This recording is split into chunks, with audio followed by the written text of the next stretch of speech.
Sa iba pang balita, handa na ang mga munisipalidad sa iba't ibang local government units sa Pilipinas na ibanderang kani-kanilang mga ipapadalang delegasyon para sa magaganap na 2024 Batang Pinoy sa Puerto Princesa sa Palawan. Kanya-kanyang post sa social media ang iba't ibang mga opisyal ng mga munisipalidad at ibang sports club sa bansa upang magbigay ng suporta para sa kanilang mga pambato na sasabak sa nasabing kompetisyon na nakatakdang magsimula sa ika-23 hanggang ika-28 ng Nobyembre.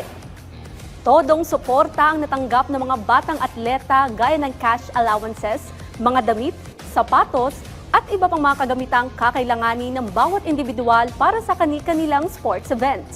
Ang Batang Pinoy ay parte ng grassroots program ng Philippine Sports Commission ng PSC upang makadiskubre ng mga bagong henerasyon ng mga atleta na maaaring makapagbigay ng karangalan sa bansa balang araw.